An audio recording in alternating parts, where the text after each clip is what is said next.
ጠቅላይ ሚኒስትሩ ፓርላማ ካቀረቡ በኋላ እርሳቸው ሐሙስ ዕለት ደብዳቤ ጽፈዋል። በደብዳቤያቸው ላይ በእርግጥ ጥር 27 በሚል ተቀምጧል። ጥር 27 ረቡዕ ነው። ደብዳቤው ግን ይፋ የሆነው በትላንትናው ዕለት በኢትዮጵያ አቆጣጠር ማምሻውን አካባቢ ጥር 28 ነው። እንግዲህ በዛ ያነሷቸው መልሶች ያሉ ጠቅላይ ሚኒስትር አብይ በጦርነቱ መሃል እርሳቸውን ወደ ኤርትራ በመላክ የኤርትራ ኃይሎች በትግራይ ክልል ውስጥ የሚያደርሱትን ሰብአዊ መብት ረገጣ እንዲሁም የሀብትና ንብረት ውድመት በተመለከተ ይሄ ነገር እንዲቆም ጥያቄ ወይ ደግሞ ለኤርትራ ፕሬዝዳንት ኢሳያስ አፈወርቂ ይህንን ነገር እንዲያቆሙ በአቶ ገዱ በኩል መልእክት መላኩን ከእርሳቸውን ባሻገር ምላሽ ስለጠፋ ደግሞ የውጭ ጉዳይ ሚኒስትርና ምክትል ጠቅላይ ሚኒስትር በነበሩት በአቶ ደመቀ መኮንንም ያንን ጥረት ማድረጋቸውን ከዛም ባሻገር አሁንም በስልጣን ላይ ያሉ ተጨማሪ ሰዎችን ወደዛ መላካቸውን ጠቅላይ ሚኒስትር አብይ አብራርተው ነበር። እንግዲህ አቶ ገዱ በአንድ በኩል ከተዘረዘሩት ውስጥ ዶክተር ገዱ አንዳርጋቸው አንደኛ በውጭ ሀገር ነው ያሉት፣ ሁለተኛም ኢትዮጵያ መንግስት ከውጭ ሆነው ከሚቃወሙት ውስጥ በግንባር ቀደምትነት ከሚጠቀሱ ውስጥ ናቸው። ስለዚህ እርሳቸውን በተመለከተ ጠቅላይ ሚኒስትር አብይ የሰጡት ምስክርነት ወይ ደግሞ በማስረጃነት እርሳቸውን መጥቀሳቸው እንግዲህ ብዙ ያነጋገረ ነው። በአንድ በኩል ለጠቅላይ ሚኒስትር አብይ ለሚናገሩት ነገር በጠላትነት ወይ ደግሞ በተቃዋሚነት የቆመን ሰው በአስረጅነት መጥቀስ ለመልእክታቸው የበለጠ ክብደት የሚሰጥ ወይ ደግሞ ለእርሳቸው ማርነመና ለተናገሩት ነገር እንደ ማረጋገጫ የተወሰደ ነገር ነው። አቶ ገዱ በወቅቱ ምላሽ ምን ይሰጣሉ የሚለውን ነገር በተለያየ መንገድ ተተንትኗል። ጠቅላይ ሚኒስትር አብይ ከተናገሩ በኋላ በጣም በእርግጠኝነት ጉዳዩ ትኩረት የሚስብ ነው። በሁለት ምክንያት፣ አንደኛ በአሁኑ ሰዓት የተፈጠረ የኃይል አሰላለፍ አለ። የኤርትራ መንግስት ህወሓት እንዲሁም ፋኖና ሌሎች በጋራ ሆነው ከኢትዮጵያ መንግስት በተቃራኒ ቆመዋል። በውጭ ሆነው የሚንቀሳቀሱ ያው ጠመንጃ የሌላቸው በሚዲያ ላይ የሚንቀሳቀሱ ተቋማትና ግለሰቦችም በዚሁ ሰርክል ውስጥ የሚሽከረከሩ ናቸው። ስለዚህ የጠቅላይ ሚኒስትር አብይ በዛ መድረክ ያንን መናገራቸው በአንድ በኩል በጦርነት ወቅት የነበረውን ነገር በምን ሁኔታ በኢትዮጵያና በኤርትራ መካከል ያለውን ግንኙነት ምን ደረጃ ላይ ነበር ወደ መጨረሻው ምዕራፍ የሚለውን የሚያሳይ፣ በሌላም በኩል ደግሞ በዛን ወቅት በነበረው ሁኔታ የኢትዮጵያ መንግስት የሚያራምደው አቋም ዛሬ ትብብር የፈጠሩትን አካላት ላይ ትልቅ ጫና የሚፈጥር ነገር ስለሆነ የአቶ ገዱ ምላሽ ምን ይሆናል የሚለው ብዙዎችን ያነጋገረ ነበር። ጠቅላይ ሚኒስትር አብይ ለኢትዮጵያ ፓርላማ የተናገሩት ጥር 25 2018 ማክሰኞ ነው።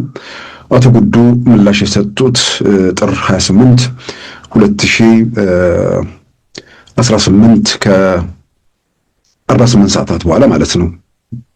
ኢትዮጵያ ውስጥ ጠዋት ነው የተነገረው በ26። እርሳቸው ግን በ28 ከሰዓት በኋላ ከ48 ሰዓታት በኋላ ነው መልስ የሰጡት። እርግጥ ነው በደብዳቤያቸው ላይ ጥር 27 የተጻፈ ተደርጎ ቀርቧል። ማንም ሰው ደጋፊዎቻቸው ጭምር ትላንት በኢትዮጵያ ከምሽቱ ጀምሮ ነው ደብዳቤውን በተመለከተ መረጃዎች ተላልፎ የነበሩት።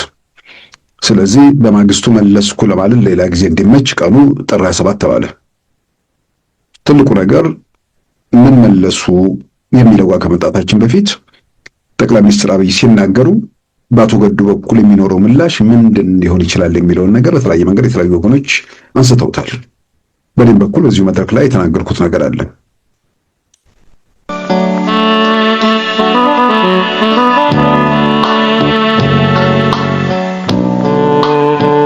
ይሄ ነው ብለው በእርግጠኝነት ኢትዮጵያ ውስጥ የጠቅላይ ሚኒስትር አብይ መግለጫ ሲጠናቀቅ ኢትዮጵያ ውስጥ ከቀኑ 7 ሰዓት እንደዚህ አካባቢ ነው። አሜሪካ ገና እየነጋ ነው። ከዛ በኋላ ባለው ረጅም ሰዓት ውስጥ አቶ ገዱ ስንት ሚዲያ ስንት የምናምን የእንትን ሚዲያዎች እንደሚደውሉላቸው በጣም እርግጠኛ ነኝ። ነገር ግን የተነገረው እውነት ነገር ስለሆነ በዝምታቸው ቀጥለዋል። በዝምታቸው ግን አይዘልቁም እንደምገምተው። ለእርሳቸውም ማምለጫ ቶሎ ብለው ማረጋገጫ መስጠቱ ለእርሳቸው ይጠቅማቸዋል ብዬ አምናለሁ። በዝምታ ውስጥ ግን ምክክሮች ይኖራሉ። ለትግሉ ይጠቅማል፣ ለእንደዚህ ነገር ይደረጋል። ይህን ነገር በአደባባይ ወጥተን የተላኩት ጦር መሳሪያ ላክል ጨምሩልን ወይ ደግሞ ሌላ ነገር ተብዬ እንጂ እዛ ስላለው ነገር አለ እንደውም ጨፍጭፏቸው ተብዬ በደንብ አድርጋችሁ ከበቧቸው ብሎኝ ነው ብለው ሊናገሩ ሁሉ ይችላል። ይሄ ተቃውሞ ውስጥ ያለው ግራ የገባው አየር ላይ የሚንሳፈፈው መሬት መርገጥ የተሳነው በአየር እየተንሳፈፈ 4 ኪሎ ላይ የሚያንዣብበው በተጨባጭ ግን ደግሞ የሚተነው ቡድን ማለት ነው። ይህ አይነት ቡድን ዛሬ የኤርትራ መንግስት በዛን ወቅት ይህን ሲፈጽም የኢትዮጵያ መንግስት ብዙ ጥሯል፣ ህወሓቶች ደግሞ አማራ ክልል ገብቶ ይህን ነገር ፈጽመዋል የሚለው ነገር በትብብር በሚያደርጉት ነገር ላይ ትልቅ ደንቃራና እንቅፋት ነው ብሎ ስለሚያምኑ አቶ ገዱን እያስጨነቋቸው እንደሆነ እገምታለሁ። ግን የተነገረበት ሁኔታ ዝምታው ሁሉ ነገር በራሱ ከበቂ በላይ የሚናገረው ነገር አለ።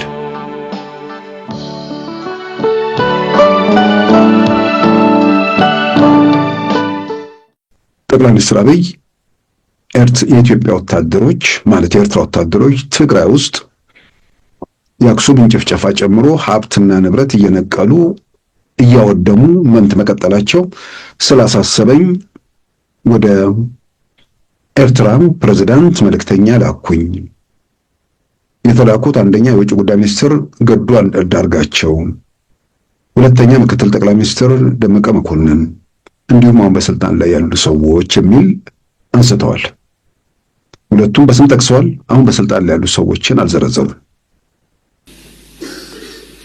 ይህ ጉዳይ የተከበረው ምክር ቤት ለዛሬ ዋጋ የለውም። ለታሪክ ማንሳት የምፈልገው ጉዳይ አክሱም ወጣቶች ሲገደሉ፣ አድዋ ሲዘረፍ፣ አዲግራት ሲዘረፍ በርካታ ኢንቮይ ወደ ኤርትራ ልኬያለሁ።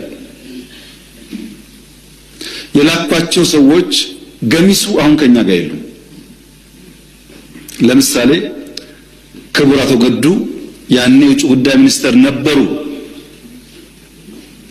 ከአንዴም ሁለቴ ኤርትራ ልኬያቸዋለሁ።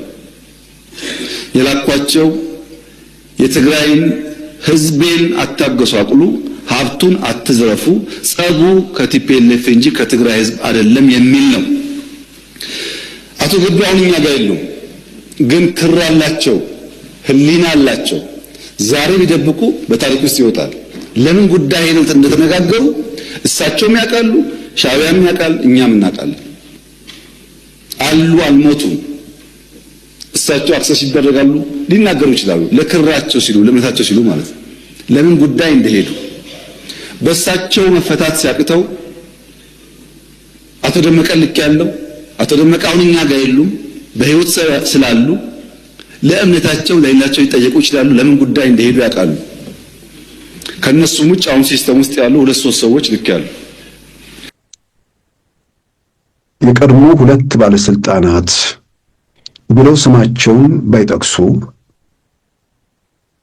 እንደውም አንደኛው የኔ ተቋሚ ዋነኛ ተቋሚ የሆነ ብለው ቢገልጹ ላስረጅነት ያስቸግራል። አጠገባቸው ያሉ ሰዎችን ስም ቢጠቅሱ ስልጣን ላይ ያለ ሰው ነው።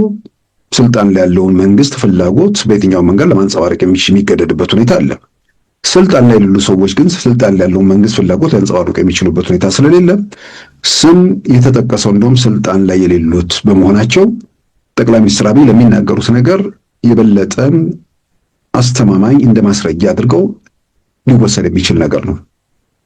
ምክንያቱም በወዲያ ወገን ያሉት ያኔ የነበረው ሁኔታ በተመለከተ ይሄ አይደለም የተፈጸመው የሆነው ይሄ ነው ብለው ለመናገር የሚችሉበት እድል ስላለ ማለት ነው። በተለይ ደግሞ ዶክተር ገዱ አንዳርጋቸው በውጭ ሆኖ በከፍተኛ ደረጃም ስልጣን ላይ ያለው መንግስት በጣም በመቃወም የሚታወቁ ሰው ስለሆኑ ቢያንስ ይህንን በተመለከተ ወይ በዝምታ ይቀጥላሉ ወይ ደግሞ ሐሰት ከሆነ ሐሰተኝነቱን ቶሎ ብለው ያጋልጣሉ የሚል ነገር ነበር። 48 ሰዓታት አቶ ገዱ አልነበሩም። እንደውም አንዳንድ ሰዎች ሲቀልዱ በአቶ ገዱ ሌሎች ሰዎች እየተናገሩ ነው፣ ስለ ሻዕቢያም ሌሎች እየተናገሩ ነው የሚል ሲተቹም አይቻለሁ። ዝም ብሎ አጠቃላይ አሁን ያለውን ነገር ለሚገመግም ሰው የሚዲያዎችን ማሰራር ለሚያውቅ አቶ ገዱ ከተለያዩ ሚዲያዎች ጋር በተለይም በተቃውሞ ውስጥ ካሉ ሚዲያዎች ጋር ካላቸውም ቅርበት ጠቅላይ ሚኒስትር አብይ ከፓርላማ ወንበር ሳይነሱ ወዲያውኑ የአቶ ገዱ ድምፅ በሚዲያ ይስተጋባ ነበር። ስለዚህ ዝምታው ውስጥ ዶክተር አብይ አህመድ ያሉትን የሚያረጋግጡ ወይ ደግሞ ለዛም እንዳስረጅ የሚሆኑ ነገሮች ለመኖራቸው ማሳያ ተደርጎ የሚወሰድ ነው። ዛሬ አይደለም የሚናገረው፣ በወቅቱም በዕለቱም ተናግሬዋለሁ።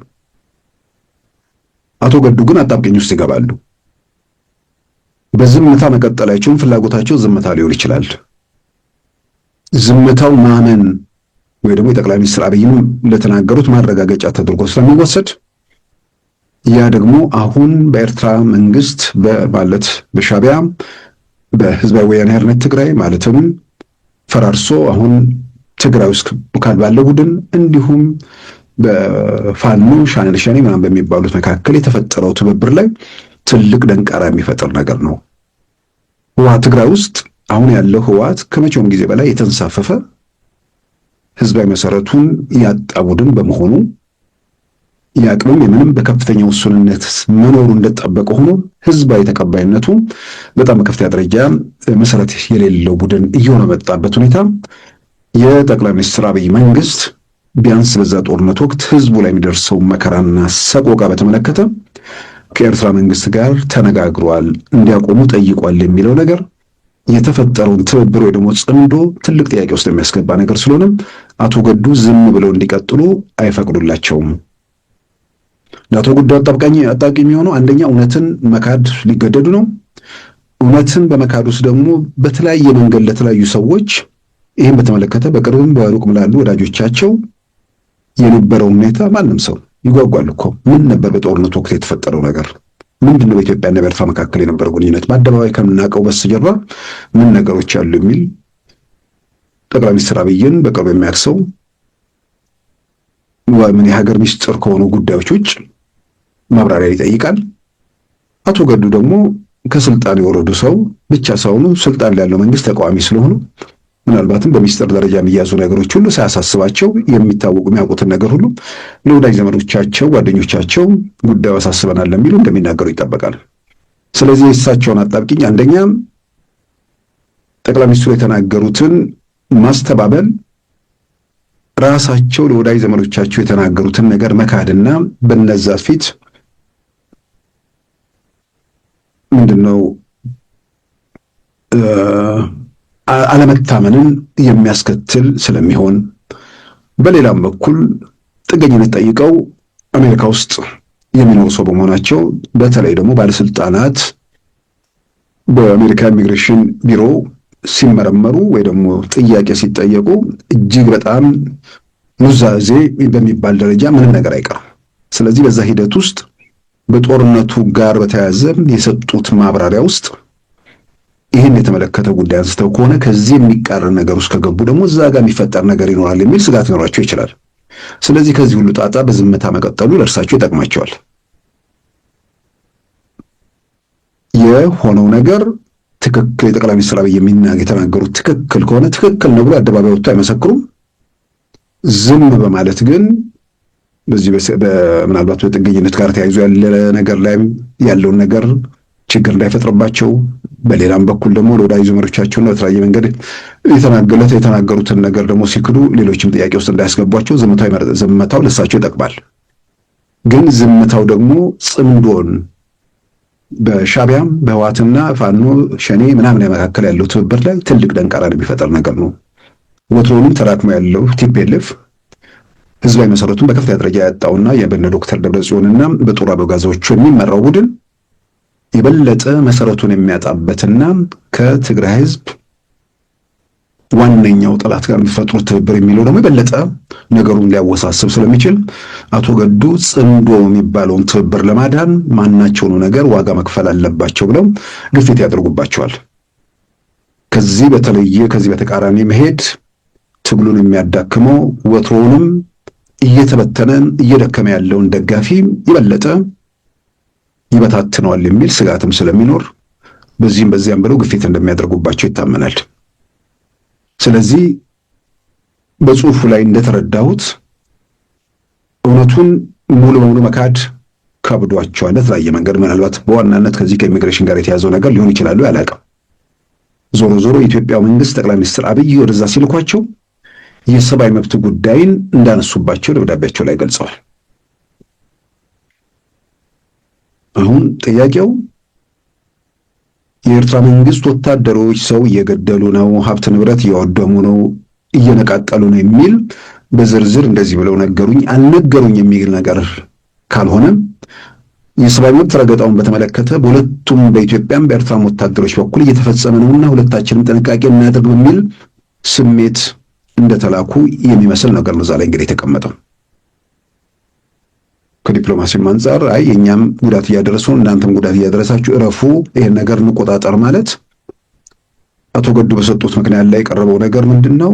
ያ ምክንያት ያንን ነገር የህወሓት ደጋፊዎች ደግሞ ዓለም አቀፉ ማህበረሰብ እየጮኸ ስለሆነ እዚህ ላይ ጥንቃቄ እናደርግ ብለዋል። ይሄ ያሳሰባቸው እርሳቸው በሰብአዊ መብት ረገጣ እንዳይጠየቁ እንጂ የትግራይ ህዝብ ጉዳይ አይደለም በሚል ያስቀመጡት ነገር አለ። ምናልባት ደብዳቤውን አንድ ሁለት እያሉ እዛ ላይ እየነካኩ መሄዱ በጣም አስፈላጊ ነገር ነው።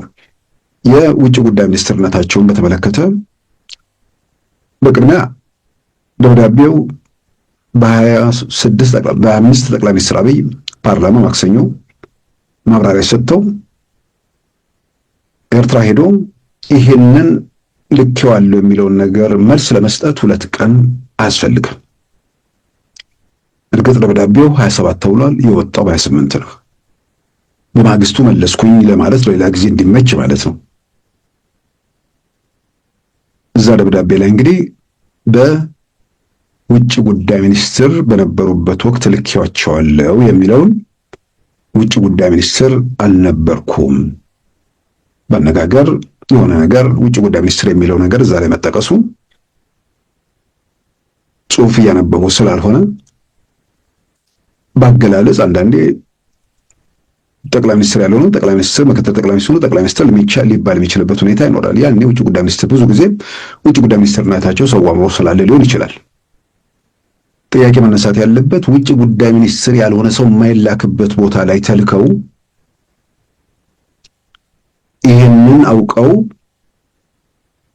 ውጭ ጉዳይ ሚኒስትር ያልነበርኩትን ሰው ውጭ ጉዳይ ሚኒስትር ጭምር አድርገው እዛ ላይ ያቀረቡት ለእኩይ ሴራቸው ወይ ደግሞ ለራሳቸው ፍላጎት እንዲመቻቸው ህዝቡን ለማደናገር ነው የሚል ነገር ካለ እርሳቸው ውጭ ጉዳይ ሚኒስትር ሳይሆኑ የማይላኩበት ቦታ ላይ ተልኮ ከሆነ በዚህ መንገድ ማስተባበል ነበረባቸው።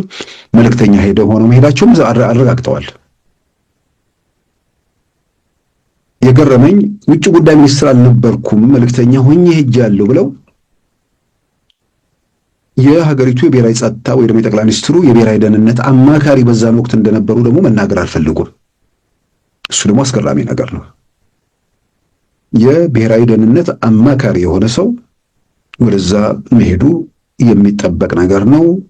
ከዛም በታች ያለ ሰው መሄዱ ምንም በዲፕሎማሲ እንትን ውስጥ ያሉ ሰዎች በግልጽ የሚያስረዱት ነገር ነው። ውጭ ጉዳይ ሚኒስትር ብቻ አይላክም። ከዛም ውጭ የሆነ ሰው የሚላክበትም ሁኔታ አለ። ስለዚህ ከውጭ ጉዳይ ሚኒስትርነታቸው ጋር በተያያዘ እንደ ትልቅ መሰረታዊ ነገር አንስተው ብቻ ሳይሆን ይሄንን እጅግ በጣም አደገኛ ነገር ለማስተላለፍ እንደሞከሩ አድርገው ደግሞ እዛ ላይ ጠቅሰዋል። እንመልከተው።